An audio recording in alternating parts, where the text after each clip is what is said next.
நாம் தமிழர் கட்சி நடத்துகின்ற இந்த தண்ணீர் மாநாட்டிற்கு உணர்வு எழுச்சியோடு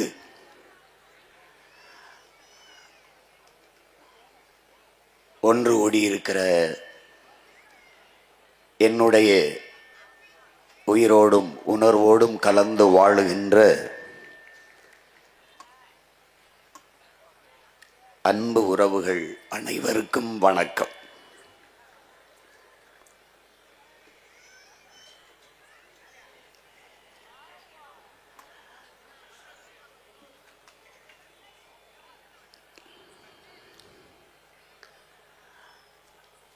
கர்நாடக மாநிலத்தில்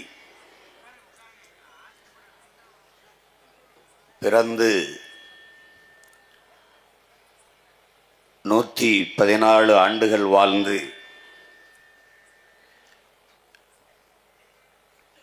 போற்றத்தக்க ஒரு சூழியல் போராளியாக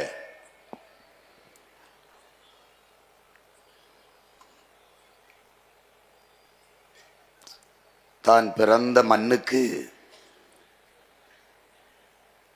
நன்றி கடனாக பல்லாயிரக்கணக்கான மரங்களை நட்டு வைத்து வளர்த்த மகத்தான மகள் சாலுமரதா திம்மக்கா அவர்களுக்கு பெருமிதத்தோடு நம்முடைய புகழ் வணக்கத்தை செலுத்துவோம்.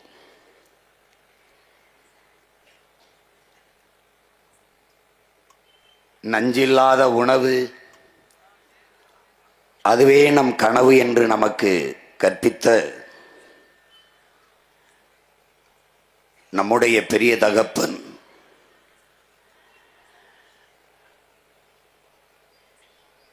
நாம்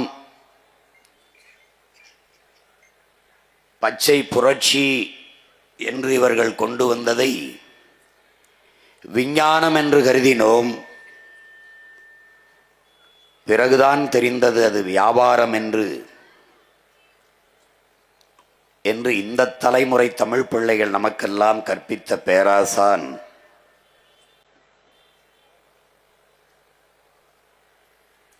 இந்திய நெல் ஆராய்ச்சி கழகத்தினுடைய தலைவர் ராத்தேலால் ரிச்சாரியா அவர்கள் முன்னத்தி ஏறு உழவன் நம்முடைய பெரிய தகப்பன் நம்மாழ்வார் அவர்கள் அவருக்கு இன்று மட்டுமல்ல ஒவ்வொரு நாளும் நம்முடைய மதிப்புமிக்க புகழ் வணக்கத்தை நாம் செலுத்திக் கொண்டிருக்கிறோம். அந்த வழியில் அவருடைய கனவை சுமந்து பயணிக்கிற மகன் பெருமிதத்தோடு என்னுடைய புகழ் வணக்கத்தை செலுத்துகிறேன். இங்கே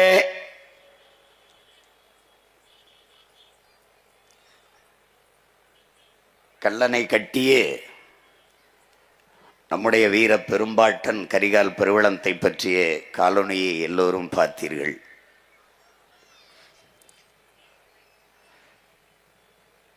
பத்து நிமிட காணொளியே இப்படி என்றால் அவன் வரலாற்றை முழுக்க ஆவணம் செய்தால் எப்படி இருக்கும் என்று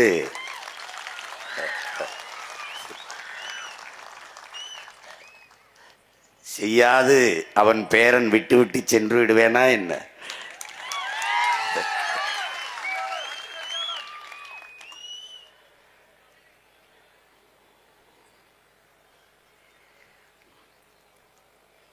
அந்த வீர பெரும்பாட்டனுக்கு பெருமிதத்தோடும் திமிரோடும் அவனுடைய பேரன் என் வீர வணக்கத்தை செலுத்துவதில் பெருமகிழ்ச்சி அடைகிறேன்.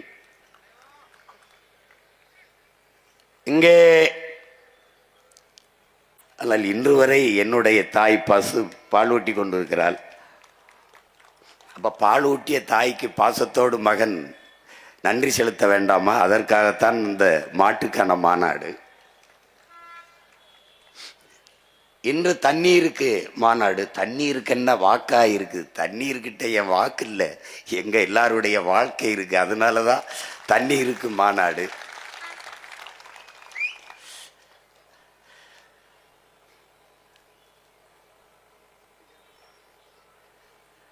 நாம் என்ன செய்கிறோம் என்பதை அவர்களுக்கு புரியவில்லை. நான் என் தம்பி தங்கைகள்கிட்ட சொன்னேன், நான் போட்டி அவருக்கும் அம்மே, அவருக்கும் அம்மே அப்படின்னு. எங்களுக்கு no competition in the world. யாருமே எங்களுக்கு இந்த உலகத்தில் போட்டி இல்லை. நாங்கள் எடுத்து வைக்கிற அரசியலுக்கு அருகில் வரவே இவர்களுக்கு இன்னும் 600 ஆண்டுகளுக்கு மேலாகும்.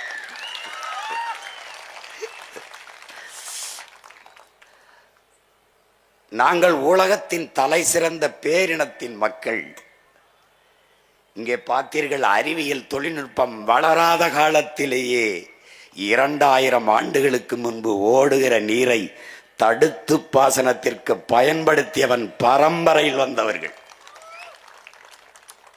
இதுவரை எப்படி இந்த கோயிலை கட்டினான் என்று எவனாலும் கண்டுணர முடியாத அளவிற்கு உலகத்தின் முதல் அதிசயத்தை கட்டி எழுப்புவேன். என் பாட்டன் அருண்மொழி சோழன் 60,000 யானைகள். அந்த யானைகளுக்கு உணவு, அதை பராமரிக்க பாகன், அந்த யானைகளின் மீது நின்று போர் செய்ய போர் வீரர்கள், அவர்களுக்கு உணவு பயிற்சி. இந்த 60,000 யானைகளையும் கப்பலில் ஏற்றி கொண்டு போய் பல்வேறு நிலப்பரப்புகளை வென்றிருக்கான் என் பாட்டன் அரசேந்திரன். சண்டையே போட கிடையாது. ஒரு இடத்துல 60,000 யானையை வரிசையா நிக்க வச்சு 60,000 யானை மேலையும் ஏறி வாளும் வேலையேந்தி நின்னா குதிரைப்படையில நிக்கிறவன் என்ன நினைப்பான் பாருங்க. கற்பனை செஞ்சு பாருங்க. 60,000 யானை அப்படி அப்படி தட்டு தன்னுடைய மரபணுவில் கொண்டு அடிமை வாழ்வினும் உரிமை சாவு மேலானது, சரணடைந்து வாழ்வதை விடவும் சண்டையிட்டு சாவது மேலானது,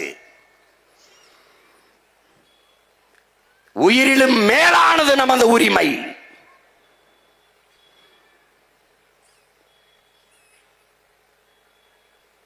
போராடினாலும் சாவோம், போராடாவிட்டாலும் சாவோம். ஆனால் போராடினால் ஒருவேளை வாழ்வதற்கு வாய்ப்புண்டு. அதனால் போராடி சாவோம் என்று அடிமை தமிழினத்தின் உரிமைக்காக களத்திலே பாய்ந்த மான மறவன், வீர புலிமறவன், விடுதலை புலி பிரபாகரனுடைய உடன் பிறந்த தம்பி தங்கைகளும் பிள்ளைகளும் நாங்கள். இந்த இனத்தில் பிறந்த ஒருவன்தான். நான் விழுந்தாலும் சரி, என் இனம் எழுந்தால் போதும். நான் செத்தாலும் சரி, என் இனம் வாழ்ந்தால் போதும் என்று நின்றவன் எங்கள் முன்னவன், எங்கள் தலைவன் பிரபாகரன் என்கிற பெருவீரன். அவன் விரல் நீட்டிய திசையில் விரைந்து செல்கிற மக்கள் அரசியல் புரட்சி படைதான் நாம் தமிழர் கட்சி. இது என் மக்களின் வாக்குக்கானது அல்ல, வாழ்க்கைக்கானது. இது என் மக்களின் ஓட்டுக்கானது அல்ல, நாங்கள் பிறந்த பெருமை மிக்க நாட்டுக்கானது. அதனால் தான் சொல்லுகிறோம், எங்கள் அரசியல் வேறு, உங்கள் அரசியல் வேறு. நீங்கள் எப்படியாவது என் மக்களை ஏமாற்ற வேண்டும் என்று நினைக்கிறீர்கள். நாங்கள் எப்படியாவது இந்த இழிநிலையில், இந்த கேவலப்பட்ட கேடுகட்ட வாழ்க்கை நிலையிலிருந்து என் மக்களின் வாழ்க்கை தரத்தை மாற்ற வேண்டும் என்று நினைக்கிறோம். இது ரெண்டுக்கும் நிறைய வேறுபாடு இருக்கு.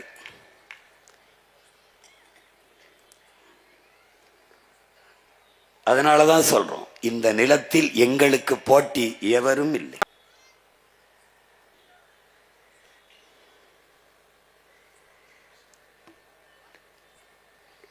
நியாயமாக உண்மையிலேயே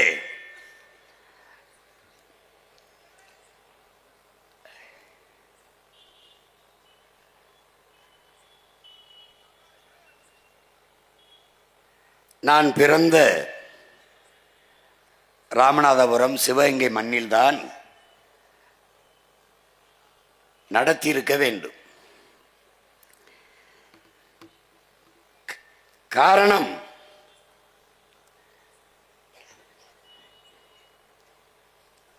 தண்ணீரின் அருமையை பற்றி அதை உணர்ந்த மகன்தான் பேச முடியும். அரசு அதிகாரிகள் எல்லாம் தவறு செய்துவிட்டால்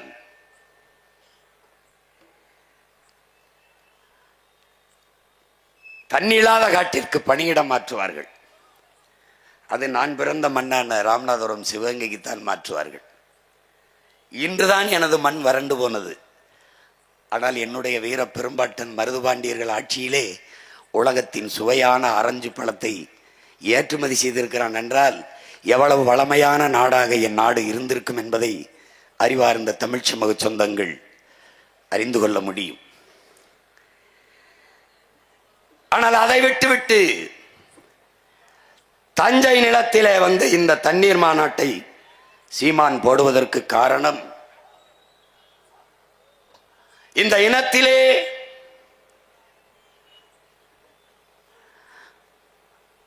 அன்று ஒரு கரிகாலன் எங்கள் மன்னன், இன்று ஒரு கரிகாலன் எங்கள் அண்ணன், இருவரும் ஒரே குடி தமிழ் குடி, இருவருக்கும் ஒரே குடி ஒரே கொடி புலிக்கொடி. எங்களுடைய விடுதலை பாவலர் பாசத்திற்குரிய எங்கள் அண்ணன் அறிவுமதி அவர்கள் எழுதிய கவிதை வரிகள். அந்த பாட்டன் இன்றைய கரிகாலனின் மகன், அன்றைய கரிகாலனின் பேரன் இந்த நிலத்தில் நின்று பேச காரணம், இந்த இனத்தில் ஒருவனுக்குத்தான் தண்ணீரை தேக்கி தண்ணீரின் சேமிப்பை உருவாக்கி நிலத்தின் வளத்தை பெருக்கி வேளாண்மையை செழிக்க வைக்க வேண்டும் என்ற அறிவு என் இனத்தில் அவன் ஒருவனுக்குத்தான் இருந்தது. அறிவார்ந்த பெருமக்களே, அதனால்தான் என் அருமை பாட்டன் கரிகாலன், ஆனால் அவன் தடுப்பணை தான் கட்டினான். அது என்ன மாதிரி நீர் மேலாண்மை? ஒரு பசுமாட்டிடம் கண்ணுக்குட்டியை பால் குடிக்க விடுவோம். பசு தன் கண்ணுக்குட்டிக்கு பால் கறக்கிறோம் என்றுதான் கறக்கிறது. அது திரும்பி பார்க்க விடாமல் அதற்கு முன்னாடி வைக்கோலை போடுவோம், புல்லை போடுவோம், அது தின்று கொண்டு இருக்கும். கண்ணுக்குட்டியை விடுவோம், அது மாறிலை முட்டின பிறகு நம் கண்ணுக்குட்டி தான் குடிக்கிறது என்று அது பாலை சுரக்க ஆரம்பிக்கும். நாம் கறந்து நமக்கு வேண்டியதை எடுத்துக்கொண்டு பிறகு அந்த கண்ணுக்குட்டியை அவுத்து விடுவோம். கொஞ்சம் மாறுகளை பாலை மிச்சம் வைத்து விட்டு கண்ணுக்குட்டிக்கு. இதே முறையைத்தான் பாசனத்திற்கு பயன்படுத்த வேண்டும். அதை பயன்படுத்தியவன் நம்முடைய பாட்டன், இந்த முறையை கண்டுபிடித்தவன். இங்கே ஓடி வருகிற நதியை தனக்கு வேண்டிய அளவுக்கு ஆறு, ஏரி, குளம், குட்டை, கம்மாய், இந்த தாங்கள் ஏந்த இப்படி நீரை தேக்கிக் கொண்டு மறுபடி கண்ணுக்குட்டி தாயிடத்திலே பால் குடிக்க விட்டதை போல நதியை தாய் கடலிடத்திலே, கடலம்மாவிடத்திலே சேரவிட வேண்டும்.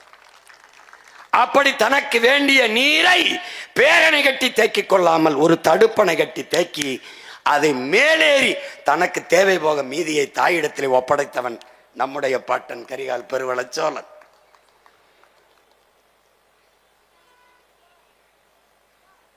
அதனால்தான் அவன் இன்று வரை போற்றப்படுகிறான்.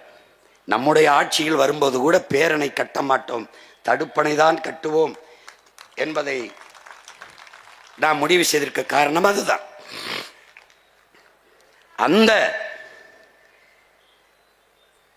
கரிகால் பெருவளத்தான் செய்த அதை நீங்கள், ஆனால் மொத்தமாக நதி வறண்டு போகும்.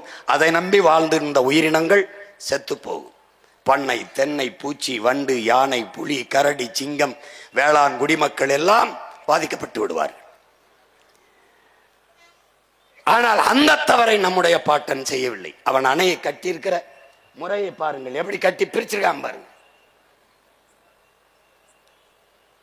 அப்படிப்பட்ட தொழில்நுட்பத்தை நம்முடைய மூதாதையவர்கள் கடைபிடித்து கல்லணையை கட்டி 2000 ஆண்டுகளுக்கு முன்பு கட்டி நமக்கு அருங்கொடையாக தந்து சென்றிருக்கிறார். அவனுடைய நிலத்தில் நின்று இந்த பேரன் பேச காரணம், தண்ணீரின் அருமை குறித்து, தண்ணீரின் அருமை தெரிந்து கல்லணை கட்டி தந்த என் பாட்டன் காலடிபட்டு நடந்த தஞ்சை மண்ணில் நின்று தண்ணீரை பற்றி பேச வேண்டும் என்று முடிவெடுத்தேன். அதுவும் அவன் கல்லணை கட்டிய திசையில் நின்று பேச வேண்டும் என்று அவனுக்கு நன்றி சொல்லி என்னுடைய வீர வணக்கத்தை செலுத்தி நின்று பேச வேண்டும் என்று நினைத்தேன். அதனால் இந்த நிலத்தில் நின்று பேசுகிறேன். அன்று முப்போகம் விளைந்த தஞ்சை, தஞ்சை விளைந்தால் தமிழ்நாட்டில் பஞ்சமில்லை, தமிழ்நாடு விளைந்தால் இந்திய துணைக்கண்டத்தில் பஞ்சமில்லை, பசி இல்லை. ஆனால் இன்று தஞ்சை எந்த காவிரியை தடுத்து கல்லணை எட்டி பாசனத்திற்கு நம் பாட்டன் பயன்படுத்தினானோ அதே காவிரியிலே 150 TMC பெற முடியாமல் அவன் பேரனும் பேத்திகளும் தவித்து போய் வறண்டு போய் வாழ்க்கை இருண்டு போய் நிற்பதை நாம் பார்க்கிறோம். 450 TMC 500 TMC தண்ணி வந்து கொண்டிருந்த காலத்தில் இன்றைக்கு 150 TMCக்கு 60-70 TMCக்கு. அதைத்தான் நம்முடைய அப்பா நல்லகண்ண அவர்கள், நல்லுசாமி அவர்கள் சொல்லுகிறார்கள். ஒவ்வொரு நாளும் எங்களுக்கு விநியோகம் செய்ய வேண்டும், நீரை பிரித்து தர வேண்டும் என்று. என் நீர் என்னுடைய உரிமை, தமிழ் தேசியத்தின் அடிப்படை உரிமை. அதை தர மறுக்கிறது கர்நாடகா, பெற்றுத்தராமல் வேடிக்கை பார்க்கிறது இந்த ஆட்சியாளர்களில். இந்திய நாட்டை ஆண்டு கொண்டிருக்கிற இந்த கட்சிகள் ஆட்சி. இதற்கு காரணம் என்னவென்பதை அறிவார்ந்த தமிழ் சமூக தம்பிதங்கைகள், என் உயிரினுமிரிய உடன் பிறந்தார்கள் தெரிந்து கொள்ள வேண்டும். இங்கே முப்போகம் விளைந்த ஏரி குளத்தை வெட்டச் சொல்கிறோம், வெட்டினான் ஆற்றுக்குள்ளே. ஆற்று நீரை தேக்க அங்கே ஏரி குளத்தை வெட்டினான், அவன் ஆற்றுக்குள்ளே வெட்டிட்டான் பார். எதற்கு இந்த குழி சீமான், என்னை தூக்கி இதிலே போட்டு புதை என்று அவன் சொல்லுகிறான்.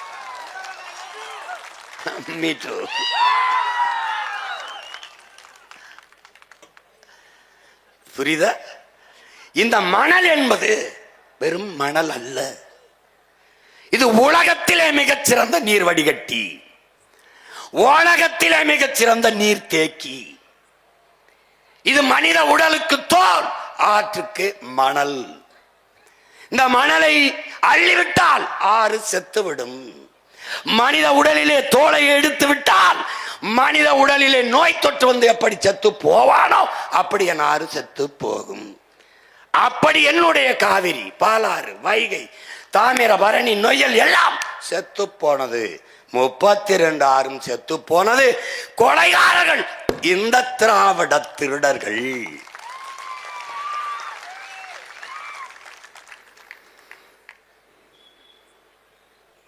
புரியுதுன்னு நினைக்கிறேன்.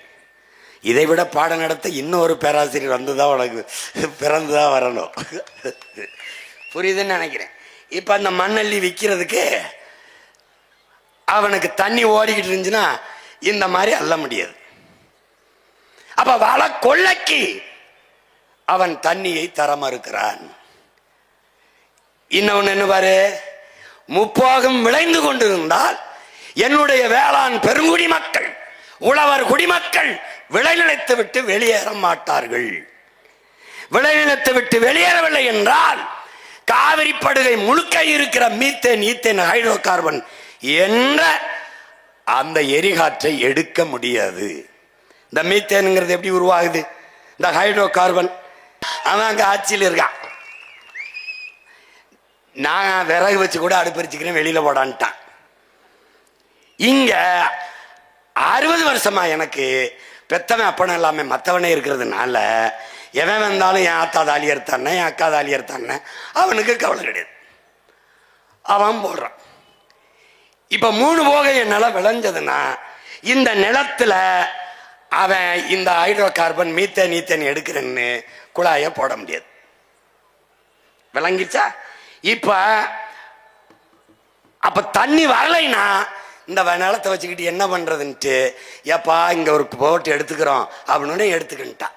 நான் முதல்ல இங்க வந்து இந்த மீத்தேன் எரிகாட்டு இந்த ஓஎன்ஜிசிக்கு எதிராக நான் போராட வரும்போது அவன் என்ன சொல்றான்ங்க, என்னை தனியாக கூட்டிட்டு போய் அந்த அதிகாரி, ஐயா இங்கே வாங்கய்யா 17 வருஷமா எடுத்துக்கிட்டு இருக்கீங்கிறான். என்னங்க சொல்றிய? ஆமாங்கய்யா 17 வருஷமா எடுத்துக்கிட்டு இருக்கீங்க.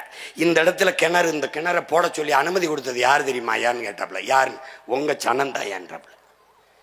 எப்படிங்க என்ன சொல்றீங்க? என்ன சொல்லி சொன்னீங்க? எப்படி எங்க நிலத்துல கிணற தோண்டுங்கன்னு சொன்னதே இவர்கள் தான். நான் கேட்ட என்ன சொன்னீர்கள்? தோண்டிக் கொள்ளுங்கள் என்று சொன்னார்கள். மண்ணெண்ணை எடுக்க போறோம்னு சொன்னாங்க. எப்படி இருப்பாரு? மண்ணெண்ணெய் எடுக்க போறோம் என்று சொன்னதால் மண்ணெண்ணை தானே சீமெண்ணெய் தானே எடுக்க போறான், எடுத்துட்டு போட்டும் என் நிலத்துல போட்டுக்கன்னா. அப்புறமா தான் தெரியுது அவன் எரிகாட்டை எடுக்கிறான். திடீர்னு தீப்பிடிச்சு எரியும் போதுதான் தெரியுது அட பாவிகளான்னு அன்னைக்கு தான் தெரியுது. புரியுதா? இப்போ இந்த விளைநிலத்தை விட்டு வெளியேற்ற வேண்டிய தேவை இந்த ஆட்சியாளர்களுக்கு இருக்கு.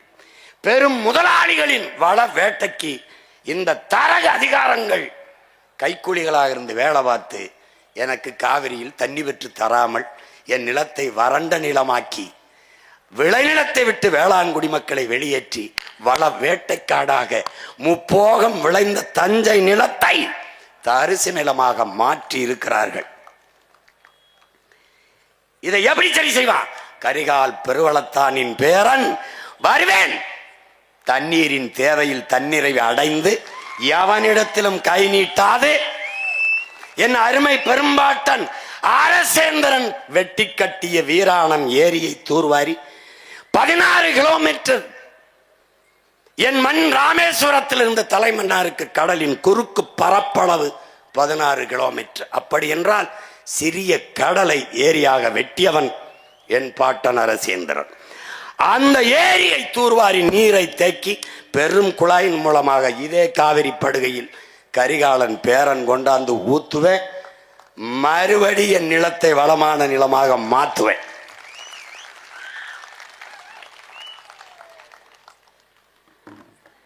பார்த்துக்கிட்டே வா, பார்த்துக்கிட்டே வா உனக்கு. அதனால இந்த தண்ணீர் என்பது மானுட தேவை மட்டும் அல்ல, அது உலக உயிர்களின் உயிர் தேவை. அதனால்தான் ஆனாலும் இவனுக்கு அது மண்டையில ஏறல. அப்ப 10ம் பத்தல. ஒருவேளை 10 லட்சமா கொடுத்தா வேணா 10மோ என்னவோ, அது பத்தல.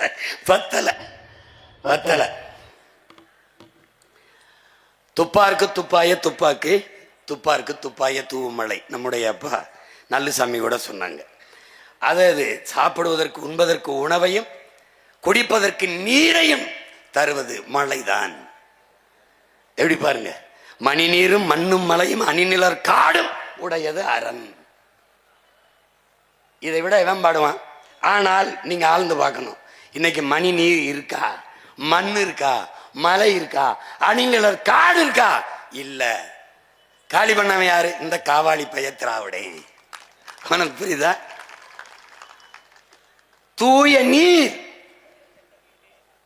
பறந்து விரிந்த நிலப்பரப்பு, பேர் அரணாக நின்று மேகத்தை தடுத்து பூமிக்கு மலையாக மாற்றி கொடுக்கிற மலை, குளிர்ந்து அடர்ந்த காடுகள், அணி நிழற்காடு. இது 4ஐயும் உடைய நிலம் எதுவோ அதான்டா பேரரண்கிற பாடுற. 2000 ஆண்டு தோராய கணக்கு.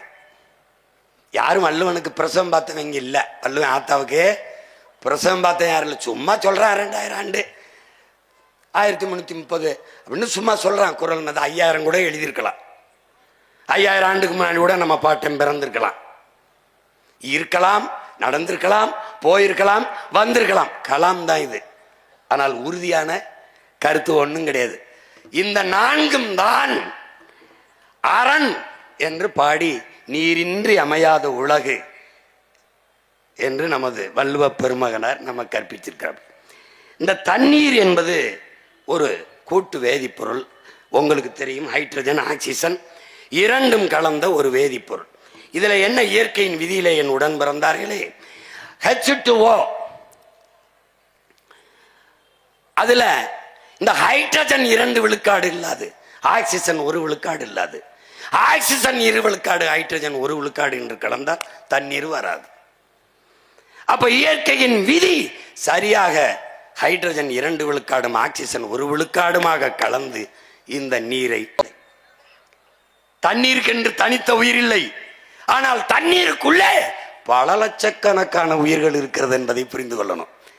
அந்த தண்ணீர் இல்லாமல் உலகில் எந்த உயிரும் இல்லை. உலக உயிர்களை தண்ணீரிலிருந்து நீங்கள் பிரிக்க முடியாது. எப்படி? இந்த இந்த இந்த இருக்குல்ல, இந்த இயக்கி தண்ணீர் இல்லாமல் கண்டுபிடிக்கல, இந்த ஒளிபெருக்கி தண்ணீர் இல்லாமல் இல்லை, இந்த கட்டடம் தண்ணீர் இல்லாமல் கட்ட முடியாது, கல்லணை கட்டியிருக்கான் பாட்டேன் தண்ணீர் இல்லாமல் கட்ட முடியாது, எது ஒன்றும் தண்ணீர் இல்லாமல் இல்லை. கடைசியா இந்த சாராயம் குடிக்கிறான்ல, சாராயம் கூட தண்ணீர் இல்லாமல் இல்லை. எல்லாமே தண்ணி தான், எல்லாமே. அதனால்தான் தண்ணீர் இல்லாமல் ஒன்றும் இல்லை. அதை என் அன்பு சொந்தங்கள், என் அருமை உடன் பிறந்தார்கள் கற்றுக்கொள்ளணும். உயிர் உருவாவதற்கும் உயிர் வாழ்வதற்கும் அழிவதற்கும் நீர்தான் காரணமா இருக்கு. எனவே உலக உயிர்களின் ஆதாரமாக, அடிப்படை வாழ்வாதாரமாக நீர் இருக்கிறது. உடலிலே இருக்கிற வெப்பநிலையை சமப்படுத்துவதற்கும் ஊட்டச்சத்துக்களை கடத்துவதற்குமான உயிர் காரணியாக இந்த நீர் இருக்கிறது என்பதை அறிவார்ந்த தமிழ் சமூக தம்பி தங்கைகள் புரிந்து கொள்ள வேண்டும். வேளாண்மை செய்வதற்கும் தொழிற்சாலைகளை நிறுவி வளர்ப்பதற்கும் எல்லாவற்றுக்கும் நீர் முதன்மையான காரணியாக இருப்பதால் தான் நீரின்றி அமையாது உலகு எனின் யார் யாருக்கும் வானின்றி அமையாது ஒழுக்கு என்ற ஆகச்சிறந்த மறைமொழியை நம்முடைய மூதாதை வள்ளுவ பெருமகனார் நமக்கு பகுத்து வகுத்து தந்திருக்கிறார் என்பதை என்னிலும் இளைய என் தம்பி தங்கைகள் புரிந்து கொள்ள வேண்டும். இப்போது உலகிலே 800 கோடி மக்கள் தொகை உலகெங்கும் பரவி வாழ்கிறார். இந்த 800 கோடி மக்களில் 100 கோடி மக்களுக்குத்தான் தண்ணீர் இருக்கிறது. இது நம்முடைய அறிவியலின் பேரடையாளமாக இருக்கிற ஐயா அப்துல் கலாம் அவர்கள் 100 கோடி மக்களுக்குத்தான் தண்ணீர் இருக்கிறது. அப்ப மீதி 700 கோடி மக்களினுடைய நிலை என்ன? 70 விழுக்காடு நீர் இருந்தும் 2 விழுக்காடு தான் குடிநீர் இருக்கிறது. அப்ப இந்த 2 விழுக்காட்டு குடிநீரை 10 விழுக்காடு 20 விழுக்காடாக உயர்த்துவது எப்படி என்று சிந்திக்காது, அதை விற்றால் நன்றாக சம்பாதிக்க முடியும் என்று சிந்தித்த மூளைதான் உலக உயிர்களுக்கு செய்த பெருந்துரோக சிந்தனை. அது எப்படா பெருக்கிறதுன்னு எந்த தலைவனும் யோசிக்கல. வித்தா நல்லா சம்பாதிக்கலாம். ஏன்? தண்ணீர் தவிர்க்க மின் உற்பத்தி விநியோகமோ போக்குவரத்து நடத்தலோ அரசின் வேலை அல்ல. ஏனென்றால் அது சேவை அல்ல, தொழில். அவனுக்கு தொழில் செய்வது அரசின் வேலை அல்ல. அப்ப என்ன செய்யணும்? அதை தனியார் முதலாளிகளுக்கு கொடுத்து விட்டு நீங்கள் கையெழுத்தை போட்டுவிட்டு கமிஷனை வாங்கி கொண்டு பேசாமல் இருக்க வேண்டும். புரியுதா? அதனால் தான் நாம் சொல்லுகிறோம், இவர்கள் பிரதமர்கள் அல்ல, இவர்கள் முதலமைச்சர் அல்ல, புரோக்கர் பாய்ஸ் என்று சொல்வதற்கு காரணம் இதுதான். இங்க பாரு, உனக்கு தெரியும் பாரு. இப்ப நீர் மிகப்பெரிய சந்தையாயிருச்சு. சந்தையானதுனால என்ன ஆயிருது? இந்த படத்தில் நீங்கள் பார்க்கிறவர் கன்னியா நாட்டை சேர்ந்த சூழியலின் தாய் வங்காரிம்மா தாய். இவன் என்ன சொல்றான் நமக்கு? வரலாறு நடிகளும் போர் என்பது வள வேட்டைக்காகத்தான் நடந்திருக்கிறதுங்கிறான். இன்று நேரத்தில் பன்னெடுங்காலமாக வள வேட்டைக்காகவே நாடு பிடிக்கவும் எல்லை விரிவாக்கவும் இவர்கள் போர் செய்தார்கள். சொல்லியிருக்க விளங்குதுன்னு நினைக்கிறேன். அந்த அடிப்படையில் அடுத்து பிரிட்டிஷ் உளவாளியினுடைய வாக்குமூலம் என்கிற அந்த ஆலிவர் கெம்பர் அவன் என்ன சொல்றான் பாருங்க. அம்மா வங்காரி மாத்தாய், ஆலிவர் கெம்பர் பிரிட்டிஷ் உளவாளியின் ஒப்புதல் வாக்குமூலம் பாருங்க. 3ஆம் உலக நாடுகளை சிதைக்க உளவாளிகள் நடத்திய சதி குறித்த ஆவணம் ஆலிவர் கெம்பர். இவன் என்ன சொல்றான்னு தெரியுமா? இது ஒரு சின்ன புத்தகம் தான், நீங்க படிச்சீங்கன்னா தெரியும். எதுக்கு இந்த புத்தகத்தை போட? விலங்குகளை வேட்டையாடி உண்டோம், ஒருவேளை விலங்குகள் கிடைக்கவில்லை என்றால் மனிதனையே உண்டோம். இறந்த பிணத்தை வைத்துவிட்டு ஓட்டப்பந்தயம் வைத்து பந்தயத்தில் முதலில் வந்தவனே பிணத்தில் பெரும்பங்கு தின்றான் என்று எழுதியிருக்காப்ல. அன்றைக்கு ஆதியில் காடுகளில் வாழ்கிற போது நரமாமிசம் மனிதனை தின்றோம். ஆனால் அந்த நிலை இன்றும் வராது என்று சொல்வதற்கு இல்லை. ஏன்? போக்கப்படி இருக்கிறது. நீரெல்லாம் இல்லை என்றால் நிலம் வறண்டு விடும், வேளாண்மை உணவுப் பொருள் உற்பத்தி நின்றுவிடும், பசி எல்லாவற்றையும் கொன்றுவிடும், வென்றுவிடும், கடைசியாக மனிதனே தின்றுவிடும் நிலை உருவாகும். அதுதான் இந்த புத்தகத்தை முழுக்க படிக்க வேண்டியதில்லை, முன்னுரையிலேயே குறிப்பிட்டிருப்பார், படி. அதே போல ஆலிவர் ஹம்பரும் முதல்ல சொல்லிட்டான், நாங்க இதுக்கு தான் வந்தோம். இதை அமெரிக்க பொருளாதார அடியாளின் வாக்குமூலம் எழுதிய ஜான் மெர்க்கினும் சொல்லுகிறான்.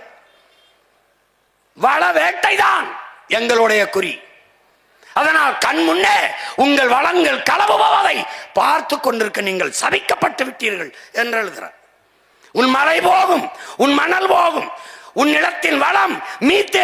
இந்த நீர் பொருளாதாரம் அதில் என்ன சொல்றான்னு பார்த்தீங்கன்னா, இங்கிலாந்து பொருளாதார மேதை இந்த ஜான் ஆண்டனி ஆலன்கிறவன், இந்த நீர் இவன் தான் இந்த ஜான் ஆண்டனி ஆலன். இவன் என்ன சொல்றான்னா, இந்த ஆசிய நாடுகள் இருக்குல்ல, நம்ம இந்தியா, இந்த நாடுகள் இதெல்லாம் தான் தங்கத்தை பணத்தை வைத்து பொருளாதாரத்தை மதிப்பிடுது. எந்த நாடு அதிக தங்கம் வைத்திருக்கிறதோ அந்த நாடு பணக்கார நாடு என்று கணக்கிடுது. ஆனால் ஐரோப்பிய நாடுகள் நீரை வைத்து, எந்த நாடு நீரை அதிகமாக வைத்திருக்கிறதோ அந்த நாடுதான் உலகத்திலே பொருளாதாரத்தில் மேம்பட்ட நாடு என்று அவன் சொல்றான். அப்ப ஐரோப்பிய நாடுகள் எல்லாம் நீர் பொருளாதாரத்திற்கு வந்துச்சுங்கிறான். அதுக்கு சான்று சொல்றான் இந்த பிரான்ஸ். இது யாரு? பிரான்ஸ். இந்த பிரான்ஸ் நாடு உலகத்திலே அதிகமாக ஆரஞ்சு பழத்தை ஏற்றுமதி செய்கிற நாடு இந்த பிரான்ஸ் தான். இந்த பாரு, இந்த படத்தை பாரு. உள்ள இந்த கையில ஒரு ஆரஞ்சு பழத்தை வச்சுக்கிட்டு பாக்குறான். இந்த ஆரஞ்சு பழத்தை புளிஞ்சினா எவ்வளவு தண்ணி வரும் நினைக்கிறேன்? அரை கோவலை வரும். ஆனால் இது விளைஞ்சு கைக்கு வர 50 லிட்டர் தண்ணீரை குடிக்குது. அப்ப யோசிக்கிறான், என்ன யோசிக்கிறான்? ஆரஞ்சு பழம் விளைய வைக்கிறத நிப்பாட்டு. ஏன்? நிலத்தின் வளம் முழுக்க போகிறது, கண்ணுக்கு தெரியாமல் களவு போகிறது. இதைத்தான் மறை நீர், வெர்ச்சுவல் வாட்டர் என்று சொல்கிறார்கள். அதை நம்முடைய ஐயா நக்கீரன் அவர்கள் மறைநீர் என்றும் நீரெழுத்தென்றும் எழுதியிருக்கிறார். அந்த புத்தகங்களை என்னுடைய தம்பி தங்கைகள் வாங்கி படிக்கணும். பாருங்க, இந்த ஆரஞ்சு பழத்தை அவன் நிறுத்துறான்ட்டான். சீனா என்ன செய்யுது? பன்னிக்கறியை விரும்பி சாப்பிடுது. அந்த நாட்டில் விருப்ப உணவு அந்த மக்களுக்கு. இந்த ஒரு கிலோ பன்றி கறி இறைச்சி சாப்பாட்டு மேசைக்கு வர பாரு, பயந்துருவே பாரு. 1 கிலோ பன்றிக்கறி சாப்பாட்டுங்க 6000 லிட்டர் தேவைப்படுது. 1 கிலோ மேசையில் இப்படி வைக்க 6000 லிட்டர் தண்ணீர் தேவைப்படுது. எப்படி எப்படி எப்படி இருக்கு பாரு. அவன் என்ன பண்றான்? பன்றி இந்த பயவுளை அதை வளர்க்காம நாட்டுக்கோழி முட்டைக்கு நாக்க தொங்க போட்டு அலையுதுங்க. அவன் தேநீரில் காஃபியில் போட்டு முக்கி இந்த முட்டையை நாட்டு முட்டைன்னு வித்துட்டு போயிட்டு இருக்கான். இப்படி ஒரு பாவங்கட்ட பிள்ளைகள் பாரு. டே பாரு பாரு, 70 லட்சம் முட்டைகளை தினசரி வளைகுடா நாடுகள், ஆப்பிரிக்கா மற்றும் நாடுகளுக்கு நம்ம ஏற்றுமதி செய்யறோம். ஒரு முட்டை 196 லிட்டர். அடே பாரா, 196 லிட்டர் குடிக்குதுடா. டே ஒரே ஒரு முட்டை இப்படி எடுத்து பார்த்தீங்கன்னு வச்சுக்க, டே இவ்வளவு தாண்டா இருக்கு. அது 196 லிட்டர் குடிக்குதுடா. நீ காபி குடிக்கிறாய், 150 லிட்டர் குடிக்குதுடா. இந்த பாரா, இந்த கோவலையில இருக்கிறது எவ்வளவுடா தண்ணி இருக்கும்? 150 லிட்டர் குடிச்சிட்டு இந்த கோவலைக்கு வருதுடா இவ்வளவு. புரிஞ்சுனா நீ ஏதாவது ஒரு முடிவுக்கு வா. இப்ப என்னதானே செய்ய சொல்ற அப்படின்னு இரா நான் சொல்றேன்.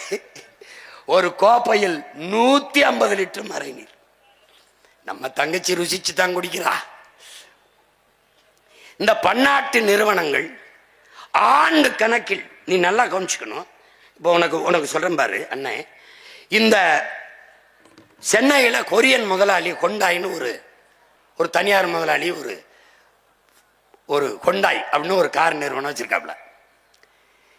ஒரு கேள்வி அண்ணன் உண்ட கேட்கிறேன், இந்த கொண்டாய் முதலாளிக்கு தமிழ்நாட்டு இளைஞர்கள் இந்திய நாட்டு இளைஞர்களுக்கு வேலை கொடுக்கணும்னு என்ன வேளாங்கண்ணி மாதாட்ட, இல்லை எங்கள் ஊர் எங்கள் கோயில் எங்கள் குலதெய்வம் காளியாத்தாட்ட, இல்லை ஏதாவது சிவன் முருகனுக்கு எது வேண்டி நேர்த்தி கடனா? ஒன்றும் இல்லை. அப்ப எதுக்கு வரான்? அவன் நிலத்தில் அவன் வளத்தை பாதுகாத்து என் நிலத்தில் இருக்கிற நீரை வேட்டையாட வரான்.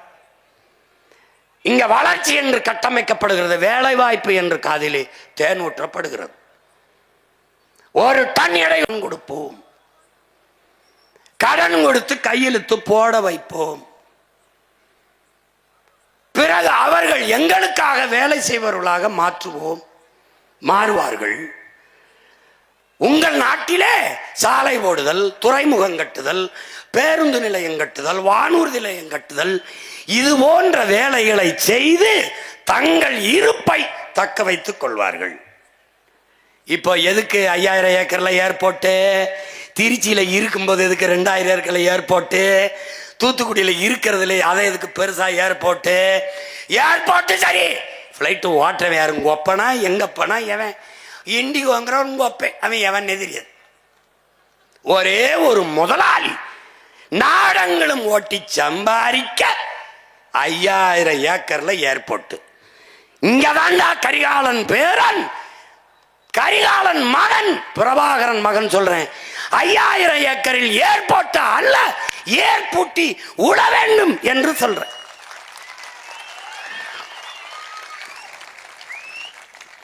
விளங்கிருச்சா? இப்ப நல்லா கவனி. இவன் கடல் மாலா, சாகர் மாலா என்று ஒரு திட்டத்தை கொண்டு வர்றான்.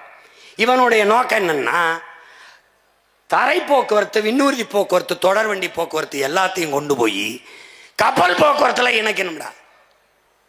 அதுக்கு தான் கொச்சின்ல இருக்கும்போது விளிங்கத்தில் ஒரு துறைமுகம், ஏற்கனவே தூத்துக்குடி, சென்னையில் தாத்தா பேரில், பாட்டன் வஉசி பேரில், காமராஜ் பேரில் இருக்கும்போதே 6111 ஏக்கர்ல அதானி கட்டுகிற 6111 ஏக்கர்ல காட்டுப்பள்ளி துறைமுகம். எதற்கு? ஏற்றுமதி இறக்குமதி செய்ய சொல்லுவான்டா. எதை ஏற்றுமதி செய்வாய், எதை இறக்குமதி செய்வாய்? பதில் இருக்காது. வெளிநாட்டு உள்நாட்டு பெரும் முதலாளிகள் உற்பத்தி செய்கிற இந்த பொருளை ஏற்றுமதி செய்வாய். என் நிலத்தின் வளத்தை சுரண்டி ஏற்றுமதி செய்வாய். எதை இறக்குமதி செய்வாய்? வெங்காயம், பருப்பை. பாரா பாரா என்ன நடக்குது பாரா. இந்த முதலாளிகளை யாராவது வர்றாங்க ஒப்பந்தத்தில், நீ நிலத்தடி நீரை உறிஞ்சாத, நீ ஏரி குளங்களை வெட்டி கடல் நீரை சுத்திகரிச்சு அதை வச்சு நீ கார் தயாரிச்சுக்க என்று சொல்வானா? சொல்ல மாட்டான். 4 லட்சம் லிட்டரா ஒரு கார் தயாரிக்க 20,000 பேருக்கான குடிநீரா. இந்த பாரா எத்தனை லட்சம் கார் தயாரிக்கிறான் பாரா. இந்த காரை ஏற்றுமதி செய்த இந்த காவாலி பயல்கள் வெங்காயத்தை ஈஜிப்துல இருந்து இறக்குமதி செய்யறான்டா. காரை ஏற்றுமதி செஞ்சுட்டு வெங்காயத்தை இறக்குமதி செய்த நாடு அது எகிப்து. எது? பாலைவன நாடு. ஒரு பாலைவன நாட்டில் இருந்து தன் நாட்டு குடிகளுக்கு வெங்காயத்தை இறக்குமதி செய்த வெங்காயங்கள் நம்முடைய ஆட்சியாளர்கள். இவ்வளவு பெரிய நிலம், இவ்வளவு பெரிய வளம், இவ்வளவு பெரிய நீர்வளம், இவளுடைய மனித ஆற்றல் இவர் போவதும் இல்லை. தர்க்கத்திலே நாங்கள் எடுத்து வைக்கிற கருத்தியலிலே மோதி வெல்ற கட்சியை களைச்சு விட்டு போறோம்டா. வாடா பாப்போம். பொய் சொல்றாரு, கதை விடுறாரு, அப்படிலாம் சொல்லணுங்க. போட்டு காட்டுறேன் நாயே. பாரு, நீ ஒருவே தப்பிக்க முடியாது. இந்த திராவிட திருட்டு பயலுக கதை விடுவான், எனக்கு வரலாறும்பா. நான் வரலாற சொல்வேன், பொய் சொல்றாரு, கதை விடுறாரும்பா. இந்த நாய் கற்பிக்கிறான். கரிகாலன் திராவிட மன்னன் கல்லணை கட்டினான். ராஜராஜன் தமிழ் மன்னன் ஆரிய அடிமை. இவாடா வடங்க இன்னொரு தடவை சொல்லு. இவர் திராவிட மன்னரம் கல்லணை கட்டினாராம், பெருமையா இருக்கும். அவர் தமிழ் மன்னரா ஆரிய அடிமையா?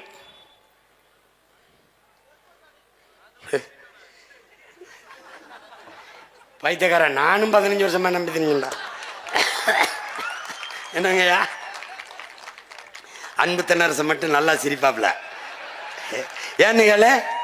ஏனுகள எனக்கு முன்னாடி நின்றுகிட்டு இருந்தாப்ல.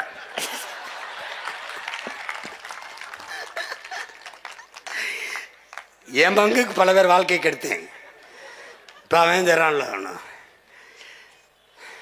என்ன செய்யறது? இப்போ இரு இன்னும் இன்னும் இன்னும் முக்கியமான இதுக்கே போகல. இப்போ தான் ஆரம்பிச்சிருக்கான். இப்போ தமிழ்நாடு, நீ என்ன நினைக்கிற? நமக்கு அதை தண்ணி இல்லைன்னு நினைக்கிற. அது இல்லை.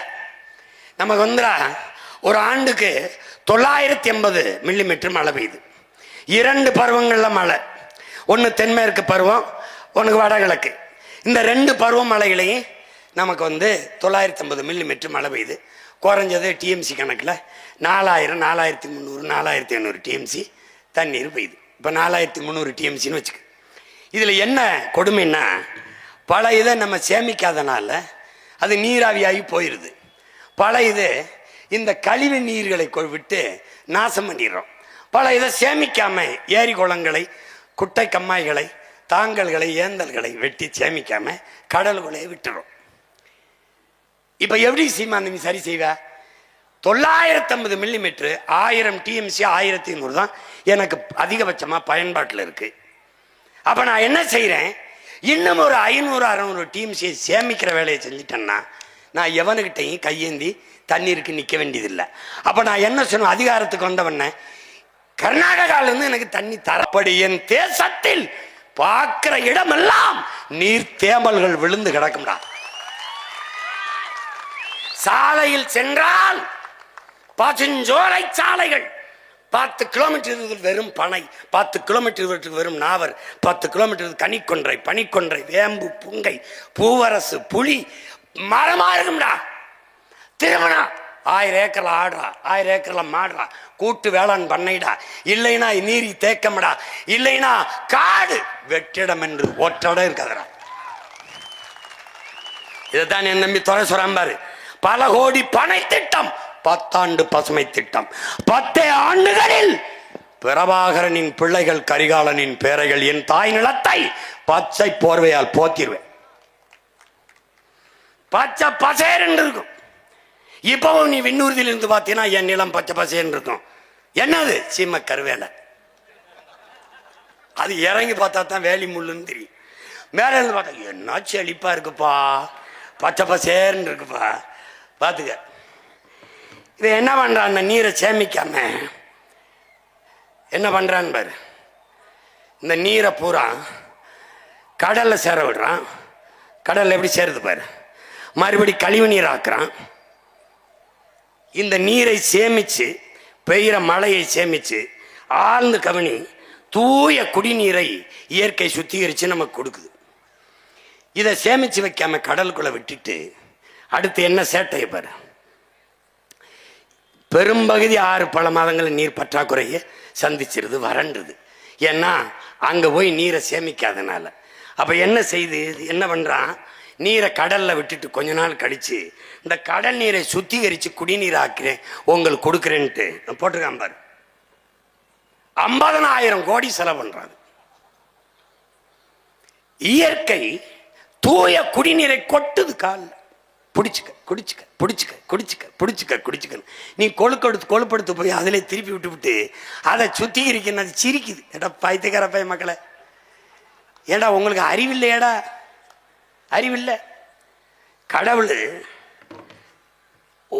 கடவுள் ஒருத்தன் படகுல போய், கடவுளே என்னை காப்பாற்றணும்னு ஒரு படகுல வருது. ஒரு படகு வா வா அப்படின்னு பிடிடா கையை, படகுல ஏறான்னு. நீ போ, கடவுள் வரணும், வர்றாரு, கடவுள் வருவாருன்ட்டு எவ்வளவு சொல்லிட்டே வாடா, வரமாட்டேன்டா, போயிட்டாப்ல. திருப்பி ஒருத்தன் உலங்கூர்தியில் வரான், ஹெலிகாப்டர்ல கட கட கட கட கட கட கட கட கட கட. டேய் வாடா, அந்த கையை பிடிச்சிட்டு மேலே வாடா. போயா, கடவுள் வருவார் என்னை காப்பாற்ற. போயிட்டாரு. திருப்பி கப்பல் வருது. கப்பல் ஏ வாப்பா கப்பல்ல ஏறுப்பா, வரமாட்டேன், என்னை காப்பாற்ற கடவுள் வருவாருன்னு வம்படியா நிற்கிறாப்புல. இப்போ போயிடுச்சு கப்பல், கடைசியாக தண்ணியை குடிச்சு சாக போகிறேன். அப்போ ஒருத்தர் கேட்குறேன், உங்களை இவ்வளவு நம்பி இருக்கானு. டேய் பைத்தியக்கார பையில, 3 தடவை போனேன், படகுல போனேன் வாடான்னு கூப்பிட்டேன், மறுபடி இப்போ இதில் உலங்குருதியில் போனேன் ஹெலிகாப்டரில், மறுபடி கப்பலில் போனேன். அவன் எங்கடா என்னை நம்பினா? கடவுள்னா எப்படி வர முடியும் இந்த அதிகாரங்களால்? உயிர் தேவையான நீரை தன் நாட்டு குடிகளுக்கு தரமான தூய நீரை ஏன் இலவசமா தர முடியவில்லை? ஏன் தர முடியாது என்றால் கவனி, இதுதான். இலவசமா கொடுத்து விட்டால் இந்த நீரை உறிஞ்சி விற்கிற முதலாளிகள் பாதிக்கப்படுவார்கள். முதலாளிகள் பாதிக்கப்பட்டால் என்ன இழப்பு? இவர்களுக்கு அவர்களிடத்தில் வருகிற கமிஷன் போய்விடும். அதனால்தான் இவர்களை ஆட்சியாளர்கள் அல்ல, தரகர்கள், புரோக்கர்கள் என்று நாம் சொல்ல காரணம் இதுதான்.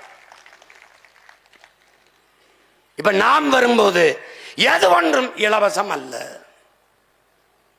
தூய குடிநீர் என் மக்களுக்கு இலவசம், அறிவை வளர்க்கும் கல்வி என் மக்களுக்கு தரமான சிறந்த உயர்ந்த கல்வி இலவசம், உயிர்காக்கும் மருத்துவம் உலகத்தரத்திற்கு இலவசம்.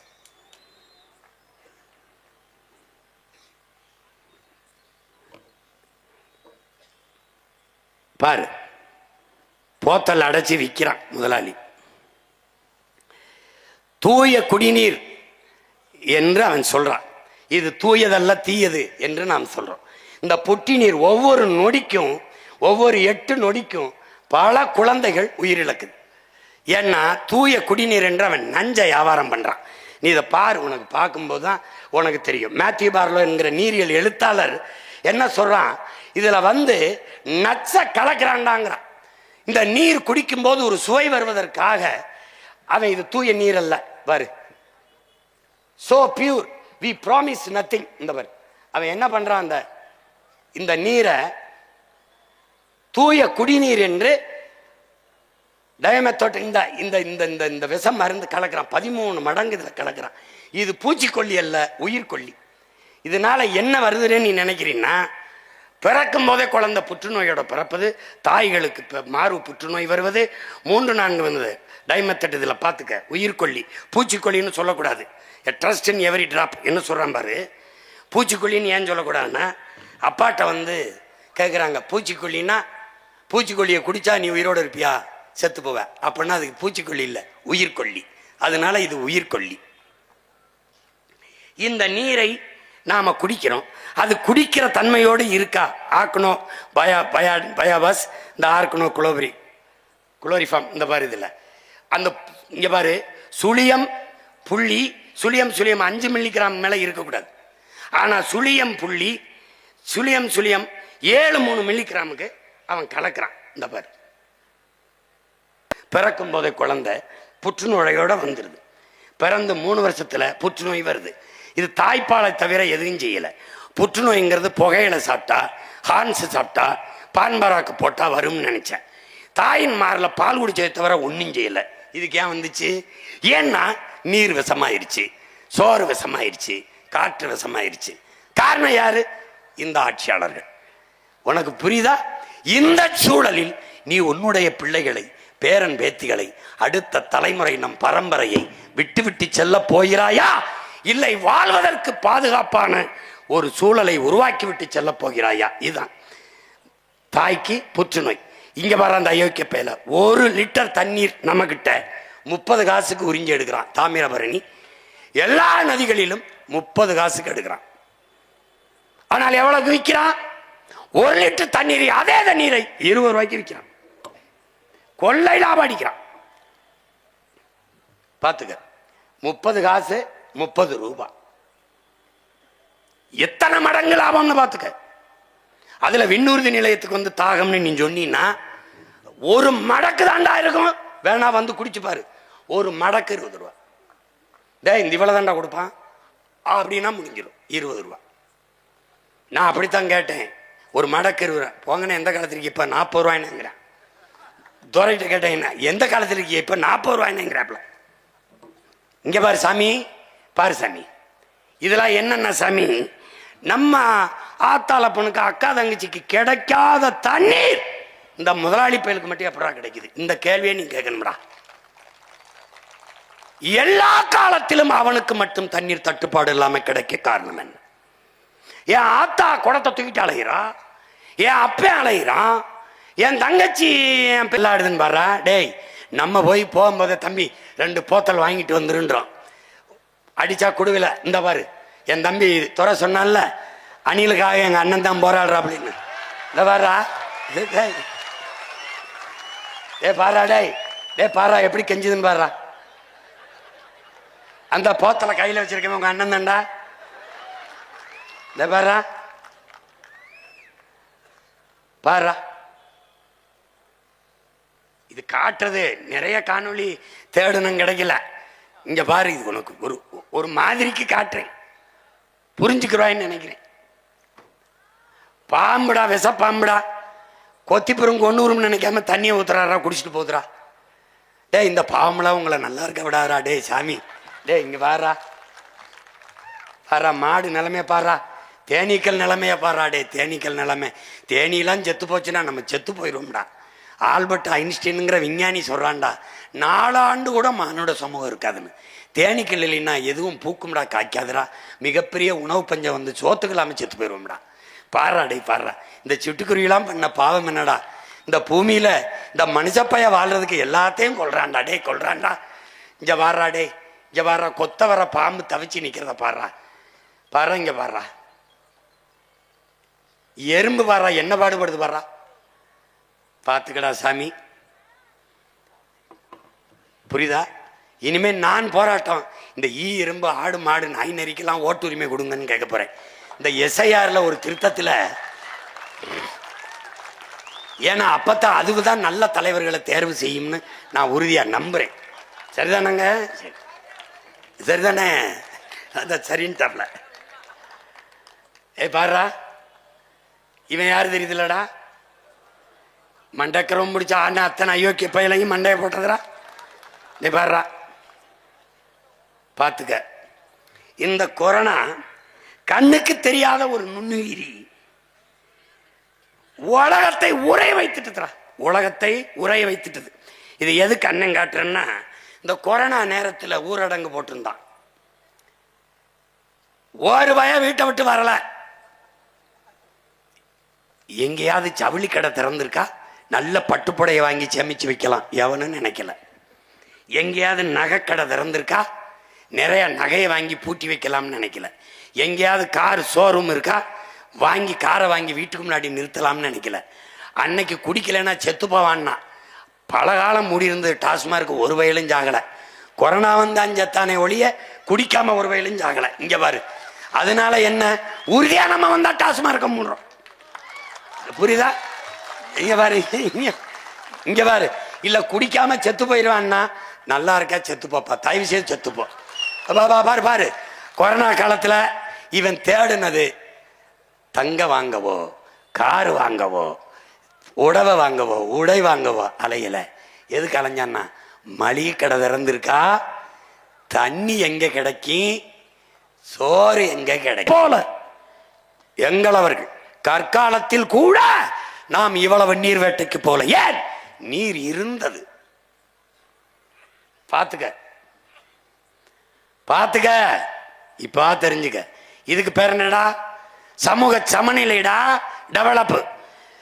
அடுக்குமாடி கட்டடம், குளிக்க நீச்சல் குளத்தில் தண்ணீர், பக்கத்திலே தாய்மார்கள் வெறுங்குடத்தோடு குடிக்க இல்லை தண்ணீர். பேர் என்னடா? டெவலப்டா. டேய், என் உடன் பிறந்தானே டெவலப். இது என்னடா? டெவலப். இதெல்லாம் வளர்ச்சியில் வருகிறது. என் உடன் பிறந்தவனே, வளர்ச்சியில் வருகிறது. பார்த்துக்க. செல்போன் இல்லாம, ஏசி இல்லாம, ஃப்ரிட்ஜ் இல்லாம, நகை இல்லாம, எதெல்லாமல் வாழ முடியும். ஆனால் நீரும் சோறும் இல்லாமல் உன்னால் வாழ முடியாது. பார்த்துக்க.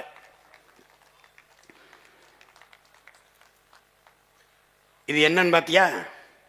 இது யாருன்னு பாரு, இந்த நாடை பாரு. இது வெனிசுலா. இதுக்கு முன்னாடி நான் காட்டினது வெனிசுலா. சாவேஸ் அந்த நாட்டின் அதிபரை அந்த நிலத்தில் இருக்கிற எண்ணெய் கிணறுகள், அமெரிக்க எண்ணெய் கிணறுகள் வரைக்கும் என்ன பண்ணா, அரசுடைமை ஆக்கிட்டான். அதனால என்னாச்சு, பெட்ரோல் டீசல் விலை 10 ரூபாய்க்கு வித்தான். ஆனால் வேளாண்மையை கைவிட்டு தொழில் வளர்ச்சி என்று போன்றதனால் மிகப்பெரிய பஞ்சத்தை சந்தித்து அந்த நிலத்தில் காக்கை, குருவி, கொக்கு, நாய், நரி எல்லாவற்றையும் தின்று தீர்த்தார்கள். கடைசியா என்ன ஆயிடுச்சு, வறுமை. அப்ப என்ன பண்ணா, காலுக்கு கீழே பணம். அந்த காட்சி தான் முதல்ல பார்த்தா. மிதித்து மக்கள் ஓடுகிறார்கள். பணத்தை குனிஞ்சு ஒருத்தம் கூட எடுக்கல. ஏன்? பயன் இல்லை. எதை நோக்கி ஓடினார்கள்? கடைகளை உடைச்சு ரொட்டி துண்டை தூக்க ஓடினார்கள். இந்த நாடு என்னன்னு நினைக்கிற? இந்த மாதிரி பணத்தை பாரா நடந்து போறான்டா, ஒருத்தம் கூட குனிஞ்சு எடுக்கலடா. இது யாரு? இலங்கை. இவன் என்ன, 1 கிலோ ஆப்பிள் 1000 ரூபாய், 1 லிட்டர் பெட்ரோல் 5000, 1 லிட்டர் தண்ணீர் 1000 வீதிக்கு வந்துட்டான்டா. உலகத்திலே படித்துக் கொண்டிருந்த முஜிபுர் ரஹ்மானும் அவன் நண்பனும் உருது ஆட்சி மொழி என்றால் என் தாய்மொழி வங்க மொழி என்னானது என்ற குரலை எழுப்பினான். கிளர்ச்சி, புரட்சி. தனி நாடு, மொழியின் அடிப்படையிலே, மொழி இனம் அடிப்படையிலே தேசம். அந்த தேசத்தின் தந்தை முஜிபுர் ரஹ்மான். விடுதலை பெற்ற நாட்டின் தந்தையை கழுத்து மேலே ஏறி நின்று கழுத்தை துண்டாக உடைத்து வீழ்த்தினான். காரணம் கிளர்ச்சி, பொருளாதார வீழ்ச்சி, பின்னடைவு. இலங்கையில் வந்தது, வெனிசுலாவில் வந்தது, வங்கதேச, இன்று நேபாளத்தில் வந்தது, நாளை இங்கு வராது என்று யார் இதிலே உறுதி தர முடியும்? பாருங்கள் கிளர்ச்சி. வாழ முடியாது என்ற சூழல் வந்தால் கிளர்ச்சி. அந்த நிலைக்கு போவதற்கு முன்பு இனமான முக்க என்னுயிர் சொந்தங்கள் தெளிந்து அறிந்து கிளர்ந்து எழ வேண்டும் என்பதுதான் உங்கள் பிள்ளைகள் எங்களின் விருப்பம். அதற்காகவே இது போன்ற கருத்தியல் கூட்டங்கள், மாநாடுகள். நிலத்தடி நீர், இங்கே பேசிய நம்முடைய அப்பா கல்லு நல்லசாமி அவர்கள் குறிப்பிட்டார்கள். நிலத்தடி நீர் என்பது மனிதர்களுக்கானது அல்ல. நம்முடைய தந்தை பெரிய தகப்பன் நம்மாழ்வார் அவர்கள், நீர் பூமிக்கு மேலே தேங்கி இருக்கிறது மனித பயன்பாடு, பூமிக்கு உள்ளே இருப்பது மரங்கள், செடி, கொடி, தாவரங்களுக்கானது. பாரு, நீ இப்ப எத்தனை ஆயிரம் அடிக்கு குழி போடுற பாரு, எத்தனை ஆயிரம் அடிக்கு உள்ள போகுது பாரு. 100 அடியில் 1000 அடிக்கு கீழே துளையிட்டு நீ நீரை உறிஞ்சி எடுக்கிற. ஆனால் இந்த மரங்கள் 1000 அடிக்கு கீழே, 400 500 அடிக்கு கீழே வேற இறக்கி நீரை எடுத்துக்கொண்டு வர முடியுமா? ஏன் சிந்திக்கவில்லை? ஏன் 1000 அடிக்கு கீழே போகிறாய், நீரை உறிஞ்சி கொண்டு வருகிறாய்? பார், உலக உயிர்களின் மாதா, உலக உயிர்களின் தாய், எல்லா உயிருக்கும் பாலூட்டிய நம் பெருந்தாய் பேசுறா. தண்ணீரின் கண்ணீர் என்ன சொல்றா? என்னரும் பிள்ளைகளே, என்னருமை செல்வங்களே, எல்லாருக்குமாகத்தான் நான் பூமியிலே மழையாக விழுந்தேன், தூய நீராக விழுந்தேன். அதை நீ என்னவாக்கி வச்சிருக்கிறாய் பார். இது என்னன்னு நினைக்கிற? இது ஆறுல, காவிரி ஆற்றில் அவன் திறந்து விட்ட தண்ணீடா? டேய் பாரா, ஒரு தடவை என்ன செய்யறான்? ஆலை கழிவுகளை, சாய கழிவுகளை சேர்த்து வைக்கிறான். நமக்கு தண்ணீர் திறக்கும் போது அதோட சேர்த்து திறக்கிறான். எப்படி வருது பார். இந்த நீரை நதியெங்கும் ஓட விட்டு அந்த நீரை நிலத்தில் பாசனத்துக்கு பயன்படுத்தினால் இந்த நீர் நஞ்சு. அது போய் நிலத்தில் படிந்தால் என்ன விளையும்? நஞ்சு. இந்த நீரை எடுத்து குடித்தால் என்ன குடிக்கிறாய்? விஷத்தை. இந்த நீரை மற்ற உயிரினங்கள், மான், யானை, புலி, சிங்கம், கரடி, கொக்கு, குயில், மாயில் எல்லாம் குடிக்கிறது. எதை குடிக்கிறது? விஷத்தை. பார் என்ன பண்ணி வச்சிருக்கா என்பார். என்ன கேட்கிறா? இப்படியாடா நான் உங்களுக்கு தந்தேன், இப்படியா தந்த, அதை நினைச்சுத்தாண்டா நான் கண்ணீர் வடிக்கிறேன். என் பிள்ளைகளே, என் பிள்ளைகளே, நான் பெற்ற செல்வங்களே, உங்களை நினைச்சு தாண்டா நான் அழுகிறேன். இங்க பாருடா, என் மக்களே, என் பிள்ளை செல்வமே, பாரடா உன் தாயின் வயிற்றிலே உன்னை பத்திரமாக உன் தாயின் கருப்பையிலே தண்ணீர் குடத்திலே நான் தாண்டா உன்னை சுமக்கிறேன். பாரா, கையை கால அசைச்சு இதமான வெப்பத்தில் உன்னை பத்திரமாக பாதுகாத்து வச்சது நான் தாண்டா உன் தாயின் கருப்பைக்குள்ளே. பிறக்கும் போது மகனே, என் மகளே, என்னை உடைத்து தாண்டா பிறந்தாய். அந்த குடத்தை, உன் தாயின் பனி குடத்தை உடைத்து தாண்டா பிறந்தாய். பிறந்த உடனேயே நான் தாண்டா உன் உடலில் ஒட்டியிருக்க அழுக்கை துடைத்து குளிக்க வச்சேன். பாரா, பாரா, நான் பெற்ற மகனே, பார், நான் தாண்டா உன்னை குளிக்க வச்சேன். உன் தாயின் மாறல முதன்முறை பசிக்கு பால் உடித்தாயடா, பால் நான் தாண்டா. வெள்ளை நிறத்தில் உன் தாயின் மார்பு வலியே பாலாக வந்து பசிதித்தவள் நான் தாண்டா. பாரடா, பாரடா, நான் பெற்ற மகனே, பாரடா, பார், உன் தாயின் மாறில் பால் நான் தான். பார், பார், அவள் உண்ட தண்ணீர் நான் தானடா. பாரடா, நான் தான். உன் பாவத்தை கழுவியவளும் நான் தான். பார், மகிழ்ச்சியில் சிரித்தாய், கண்ணீராக வழிந்ததும் நான் தான். துயரத்தை வடிக்க முடியாமல் அழுதாய், கண்ணீராக வந்தவளும் உன் துயரத்தை வடித்து கழுவியவளும் கண்ணீர் வழியே நான் தான். பாரடா மகனே, பார், பார், வளர்ந்தாய், வாழ்ந்தாய், வாழ்ந்தாய், இறந்தாய், நான் தானடா. பிறந்தாய், குளிக்க வைத்தேன். இறந்தாய், நான் தானடா குளிக்க வைத்தேன். உன் இறுதி பயணத்தை தொடர்ந்தாய். பிறக்கும் போது பனி குடத்தை உடைத்து வெளியே வந்து பிறந்தாய். இறந்த போது குடத்தை உடைத்து உன் பயணத்தை தொடர்ந்தாய். பாரடா மகனே, புதைந்தாய், புதைந்தாய், பூமிக்குள் இறுதியாக புதைந்தாய். உன்னை மூழ்கி உன் சவக்குழியை மூழ்கியவன் நான் தானடா மகனே, நான் தான். பார், உன் சமாதியை எரிந்தாய், எரிந்தாய், எரிந்தாய், சாம்பலானாய். என்னில் தானடா உன்னை கரைத்தார்கள். பாரடா என் அன்பு மகனே, பாரடா என் அன்பு மகளே, என்னில் தானடா நீ இறுதியாக கரைந்தாய். தாய்ப்பாலை, தாய்ப்பாலை யாராவது வியாபாரம் செய்வார்களாடா பிள்ளைகளே? என்னை எப்படிடா உங்களுக்கு விற்கலாம் என்று எண்ணம் வந்தது? எப்படியடா, எப்படியடா என் பிள்ளைகளே, எப்படி எப்படி என்னை வித்து பிழைக்கலாம்? தண்ணீரும் தாய்ப்பாலும் மலிவாக கிடைப்பதனாலே இந்த மானுட பதர்கள் மதிப்பதில்லை என்று உங்கள் கவி பேரரசு வைரமுத்து படிச்சொன்னதை படிக்கவில்லையா என் பிள்ளைகளே? தண்ணீரும் தாய்ப்பாலும் மலிவாக கிடைப்பதால் மதிப்பற்று போய்விட்டதா மானுட சமூகத்தில்? காலடியில் மிதிபடுவதால் பூமியின் மகத்துவம் தெரியாத மக்கு பிள்ளைகளாடா நீங்கள். என்னரும் பிள்ளைகளே, பாருங்கள், இப்படி ஒரு நாள் நான் மறைந்து வறண்டு இல்லாது போனால் என்னரும் செல்வங்களே, உங்கள் நிலை என்னடா?